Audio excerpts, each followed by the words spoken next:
जय हिंद साथियों, मैं हूं lecturer Hari Singh sir, retired सूबेदार मेजर और लेफ्टिनेंट। मैं हर रोज़ आपके पास कोई ना कोई वीडियो किसी न किसी न्यूज़ के बारे में भेजता रहता हूं।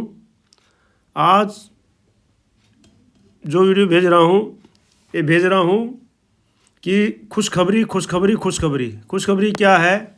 सरकार ने कर्मचारियों के लिए यूपीएस पेंशन योजना लागू की है और ये राजपत्र जो है द गजट ऑफ इंडिया जो है ये भारत सरकार ने घोषित कर दिया है। 8वें वेतन आयोग का असर यूपीएस पेंशन पर किस तरह से पड़ेगा, रिटायर कर्मचारियों को कितना मिलेगा फ़ायदा, ये सब इस वीडियो में बताऊंगा। अगर आप इस वीडियो में नए बने हैं या इस चैनल में पहली बार देख रहे हैं तो आप चैनल को सब्सक्राइब कर लीजिए, वो क्योंकि हर रोज़ आपके पास में कोई ना कोई न्यूज़ आता रहेगा और आप इसको सब्सक्राइब करके लाइक कर दीजिए और शेयर कर दीजिए। अभी देखते हैं, और वीडियो देखने के लिए आपका बहुत बहुत वेलकम है। सरकार ने कर्मचारियों के लिए एकीकृत पेंशन योजना अधिसूचित की 1 अप्रैल 2025 से प्रभावी होगी है। ये जो है यूपीएस है, ये जो है 1 अप्रैल 2025 से लागू होगी इसमें ये, और ये 26 जनवरी को से एक दिन पहले ही ये गजट नोटिफिकेशन जारी हो गया था।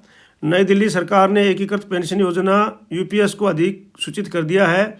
24 जनवरी को जारी किया था इन्होंने एक राजपत्र अधिसूचना में कहा गया है कि केंद्र सरकार ने एनपीएस के तहत आने वाले केंद्र सरकार के कर्मचारियों के लिए राष्ट्रीय पेंशन प्रणाली के तहत एक विकल्प के रूप में एकीकृत पेंशन योजना शुरू करने का फैसला लिया है। तो राजपत्र अधिसूचना में कहा गया है कि एकीकृत पेंशन योजना संचालन की प्रभावी तिथि 1 अप्रैल 2025 शुरू होगी। मतलब ये 1 अप्रैल 2025 शुरू होगी, लेकिन ये उन सभी के लिए है जो कि अप्रैल से में भर्ती हुए थे, अप्रैल में जिन्होंने नौकरी ज्वाइन की है और जो उसके अंदर आते थे एनपीएस के अंदर, वो जो है इसके लिए उन सब के लिए लागू होगी है। वो कभी भी रिटायर होंगे या रिटायर हो भी गए हैं तो उनके लिए भी लागू है ये।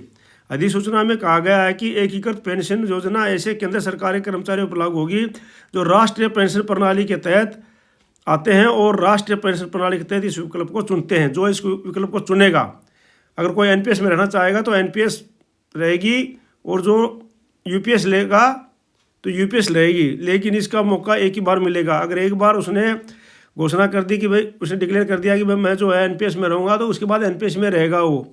अगर उसने बोल दिया कि मैं यूपीएस में, तो यूपीएस में रहेगा, बाद में चेंज नहीं होगा। तो ये भारत का राजपत्र गजट नोटिफिकेशन है। वित्त मंत्रालय वित्तीय सेवाएं विभाग अधिसूचना नई दिल्ली 24 जनवरी 2025 को ये गजट नोटिफिकेशन हुआ था। इसमें वित्त मंत्रालय ने किया था। आर्थिक कार्य विभाग की दिनांक 22 दिसंबर 2003 की अधिसूचना संख्या 57/2003 ईसीबी एंड पीआर के वित्त मंत्रालय वित्तीय सेवाएं विभाग की दिनांक 31 जनवरी 2019 की अधिसूचना संख्या ये दिया हुआ है, सारे उसमें दिया हुआ है। केंद्र सरकार ने राष्ट्रीय पेंशन प्रणाली के अंतर्गत कवर होने वाले केंद्र सरकार के कर्मचारियों के लिए राष्ट्रीय पेंशन प्रणाली के अंतर्गत एक विकल्प के रूप में एकीकृत पेंशन योजना शुरू करने का निर्णय लिया है। ये मतलब एकीकृत पेंशन योजना है ये, ठीक है नहीं, इसको शुरू करने का निर्णय लिया है सरकार ने। एकीकृत पेंशन योजना केंद्र सरकार के ऐसे कर्मचारियों पर लागू होगी जो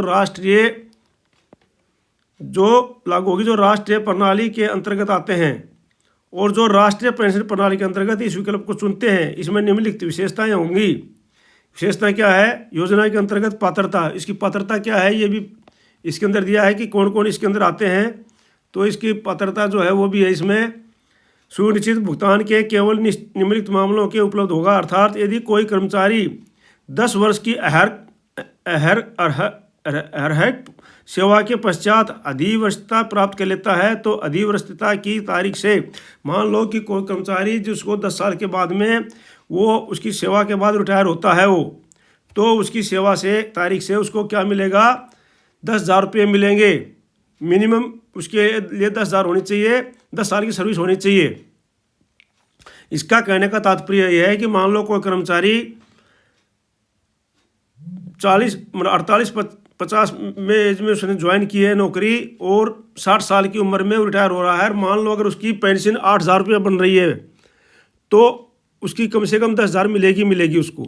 तो ये है इसका कहने का तात्पर्य। अधिवक्ता के पश्चात भुगतान धारक की मृत्यु के मामले में उसकी मृत्यु से तत्काल पूर्व भुगतान धारक को स्वीकार्य भुगतान का 60% कानून रूप से विवाहित पति या पत्नी यथा अनुप्रयोजक, अधिवक्ता या स्वैच्छिक सेवानिवृत्ति या FR के अंतर्गत सेवानिवृत्ति की तारीख को दिया जाएगा। कहने का तात्पर्य है, मान लो उसकी पेंशनर की मृत्यु हो जाती है, तो अगर पत्नी है और पत्नी सर्विस में थी और उसकी मृत्यु हो जाती है, उसके पति को मिलेगा। अगर पति की सर्विस में है और पति की मृत्यु हो जाती है, उसके पत्नी को मिलेगा ये पेंशन। ठीक है नहीं। महंगाई राहत और साथ में क्या मिलेगा, इसमें महंगाई राहत भी मिलेगी। DAR जो हम बोलते हैं, DAR जो है वो मिलेगा। सुनिश्चित भुगतान और पारिवारिक भुगतान जैसा भी मामला हो उपलब्ध होगी। जैसे महंगाई राहत की गणना सेवारत कर्मचारियों पर लागू महंगाई भत्ते की तरह ही की जाएगी। जो महंगाई राहत है ये इसको DR बोलते हैं। तो ये DR जो है, डियरनेस रिलीफ, ये कितनी मिलेगी, ये उसके अनुसार मिलेगी जिसके अनुसार कि DA मिलेगा। DA के अनुसार ही ये महंगाई भत्ते की तरह मिलेगी। महंगाई राहत केवल भुगतान शुरू होने पर ही देय होगी। हर सेवा के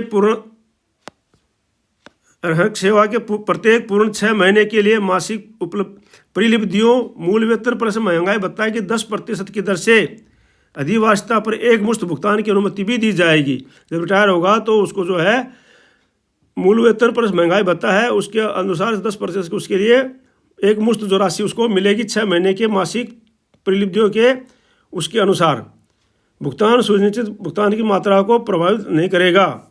एकीकृत पेंशन योजना विकल्प के अंतर्गत कापस 2 निधियों को मिलाकर बनेगा, अर्थात कर्मचारी के अंशदान और उसी के बराबर केंद्र सरकार। कहने का तात्पर्य है कर्मचारी को 10% देना पड़ेगा। यह है कर्मचारी को देना पड़ेगा 10% और सरकार भी देगी 10%। दोनों के प्रत्येक कर्मचारी के व्यक्तिगत आपस में जमा किया जाएगा। इससे जो है, लेकिन जो 50% पेंशन मिलेगी ही मिलेगी उसको, चाहे पैसा कितना भी जमा हो कुछ नहीं हो। जब रिटायर होगा तो 50% बेसिक प्लस उसको DAR मिलेगा। ठीक है नहीं। बाकी ये सब है, आप पढ़ सकते हो। उसके लिए सारी चीज़ें इसमें मैं हिंदी में भी दे रखा हूँ, इंग्लिश में भी दे रखा हूँ। सारा में ये फार्मूला है किस किस प्रकार से मिलेगा। P का मतलब पेंशन, Q का मतलब क्वालिफाइंग सर्विस है ये। तो ये जो फार्मूला दे रखा है इसमें, इसके अनुसार आप पढ़ सकते हो। ज़्यादा मैं पढ़ूंगा तो आपका ज़्यादा समय बर्बाद होगा। जो इच्छुक हैं वो पढ़ लेंगे, जो नहीं इच्छुक हैं उनका कोई इसका वो नहीं है। तो इसलिए मैं ये वीडियो को ज़्यादा लंबा नहीं करने की वजह से इसको मैं जो आगे कर रहा हूँ ये इंग्लिश में है। जो हिंदी मीडियम वाले नहीं, जो इंग्लिश मीडियम वाले हैं, जो इंग्लिश मीडियम में अच्छे समझते हैं, तो उनके लिए भी ये सेम वही चीज़ है। वही एलिजिबिलिटी अंडर है। In case of the employee superannuating after qualifying service of 10 years, 10 years के बाद में वही है from the date of superannuation. In case of the government retiring the employee under the provision of the FR 56J। तो ये जो भी है उसके अनुसार है। 8वें वेतन आयोग का असर यूपीएस पेंशन में किस तरह से पड़ेगा। रिटायर कर्मचारियों को कितना मिलेगा फायदा। 8th पे कमीशन 8वें वेतन आयोग का गठन केंद्रीय कर्मचारियों और पेंशनर्स के लिए एक महत्वपूर्ण कदम है। ये इसके लागू होने के बाद पेंशन में लगभग 25% से 30% की वृद्धि होने की संभावना है। तो ABP बिजनेस डेस्क ये दिया हुआ है, इसमें 26 जनवरी 2050 को 8वें वेतन आयोग का प्रभाव है। 8वें वेतन आयोग का गठन केंद्रीय कर्मचारियों और पेंशनर्स के लिए एक महत्वपूर्ण कदम है। इसके लागू होने के बाद पेंशन के लगभग 25% से 30% तक वृद्धि होने की संभावना है। वर्तमान में पेंशन न्यूनतम पेंशन 9,000 रुपये है, जो कि बढ़कर 22,500 से लेकर 25,000 के बीच में हो सकती है। इसके अलावा फिटमेंट फैक्टर में भी वृद्धि हो सकती है, जिससे वेतन और पेंशन में और अधिक इजाफा होगा। एक्सपर्ट का मानना है कि फिटमेंट फैक्टर 2.57 से बढ़कर 2.86 तक हो सकता है, जिससे सरकार के कर्मचारियों का वेतन और पेंशन दोनों के लिए लगभग 186% तक की वृद्धि होने को मिल सकती है। यह परिवर्तन न केवल कर्मचारियों के जीवन स्तर को बेहतर बनाएगा, बल्कि अर्थव्यवस्था पर भी सकारात्मक प्रभाव डालेगा। तो ये जो गजट नोटिफिकेशन में पूरा इसमें दे रखा है, आप लोग इसमें बेनिफिट्स हैं, क्या क्या बेनिफिट हैं इसके, तो ये सारे आप पढ़ सकते हैं आराम से। तो ये मिनिमम गारंटी पेमेंट मिनिमम जो है 10,000 से कम किसी की नहीं होगी। जैसे अभी NPS में क्या है, किसी की 5,000 है, किसी की 4,000 है, किसी की 3,000 है, लेकिन ये जो है मिनिमम जो 10,000 नीचे किसी की नहीं होगी। तो इस प्रकार से इसको आप देख सकते हैं। और इन केस ऑफ डेथ ऑफ पे आउट होल्डर जो है, अगर किसी प्रकार की डेथ हो जाती है तो 60% पेमेंट जो है उसके फैमिली होल्डर को जो मिलेगा उसका पेंशन का, ठीक है नहीं। तो ये सब जो है इसमें है, तो ये सारा आप लोग देख सकते हो इसमें, ये मैंने सारा इसमें डाल रखा है। अब जो है इसमें the unified pension scheme is being fund based pension system relief in the regular and timely accumulation and investment of the applicable contribution from the employer and the government, जो ये दोनों के है। और ये लागू कब होगी? The effective date of the operationalism of the unified pension scheme shall be 1 April 2025। तो ये 1 अप्रैल 2025 से लागू होगी।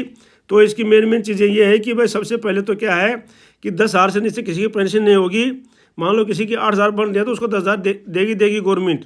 दूसरी बात इसके लिए है कि इसको जो है 25 साल पूरा होने पर आप प्रीमेचर ले सकते हो। वो ओपीएस में 20 साल का प्रावधान था कि 20 साल के पूरा होने पर ओपीएस में प्रीमेचर ले सकते थे, लेकिन इसमें जो है 25 साल रख दिया है कि 25 साल की सर्विस करने के बाद में आप प्रीमेचर ले सकते हो। आपको 50% प्लस डीए मिलेगा उस समय।